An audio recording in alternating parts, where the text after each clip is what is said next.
जितने आस्था चैनल पर कथा सुन रहे हो, जितने फेसबुक और यूट्यूब पर सुन रहे हो, बहुत सावधानी से सुनना। अच्छा अन्न, अच्छा धन हमें अच्छी जगह तक ले जाता है।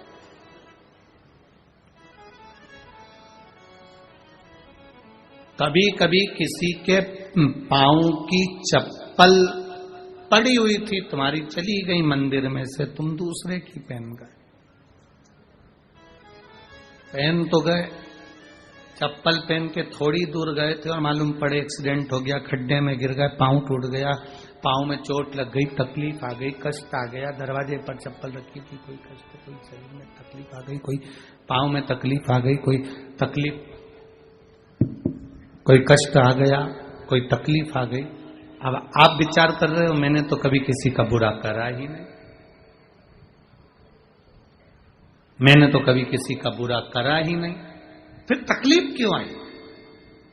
तकलीफ आने का कारण केवल इतना था कि दूसरे के पांव की पादुका जिस पर काल मंडरा रहा था वो तेरे पांव में आ गई, वो चली, उसका दुख तुझे भोगना,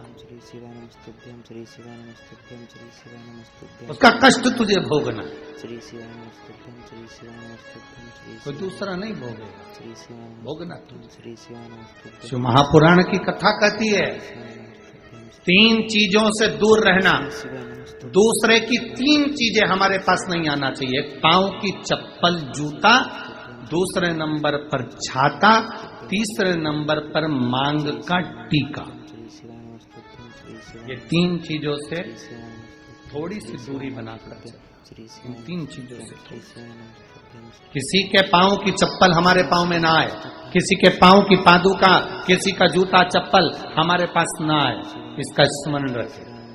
किसी का छाते की छांव में आप बैठे मना नहीं है, छत्र की छांव में बैठे मना नहीं है, किसी के छाते की छांव में चले मना नहीं है, पर किसी का छाता, किसी का छत्र अगर बारिश में, गर्मी में तुम्हारे घर पर आ भी गया है तो बहुत दिन तक तुम्हारे घर में नहीं रहना चाहिए, वो छत्र तुम्हें वापिस कर आना चाहिए। किसी का छत्र, किसी की पादुका और किसी का मांग का टीका अगर तुम्हारे मांग में आ गया है तो उसको कहीं ना कहीं आपको रखना चाहिए, उसको हमें धारण नहीं करना।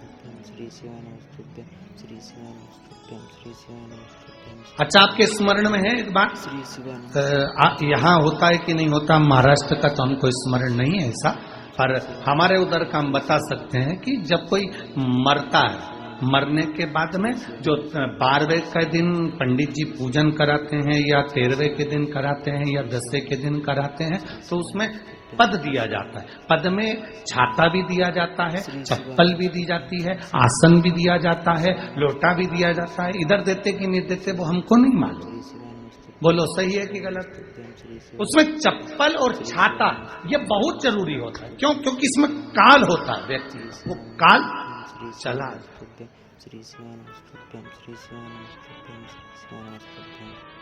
कभी किसी गुरुद्वारे में गए हो आप लोग? अरे जम के तो बोलो। कभी किसी गुरुद्वारे में दर्शन करने के लिए गए हो?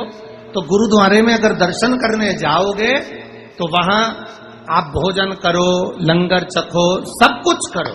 वहां गुरुद्वारे के बाहर या गुरुद्वारे के साइड में बड़े बड़े व्यक्ति भी तुम्हारे पांव की पादुका, चप्पल, जूते की सेवा करते हैं कि साहब यहाँ जूता रख दो, यहाँ चप्पल रख दो, यहाँ हम उठा कर दे देंगे। उसका कारण क्या है? उसका केवल एक कारण है, जो पादुका की सेवा कर रहा होता है, आए हुए भक्तों की चप्पल की सेवा कर रहा होता है, वो अपने काल को, अपने दुख को, अपने कष्ट को सब मिटा बैठता है, उनके चरण की रज को प्राप्त कर।